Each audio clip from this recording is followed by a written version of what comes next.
Surrender. Maybe that's the final test. You know God's promise to you. You know it's going to come to pass. But maybe you need to fight the temptation on the how.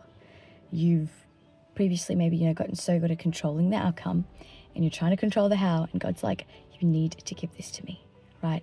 Because the last thing you need to do is try and come into agreement with the timeline that God never gave you and then get discouraged.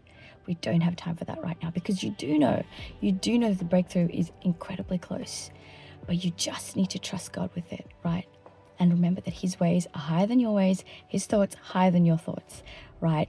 I know there are a lot of people on here, you're waiting on destiny helpers to come forth in business and ministry.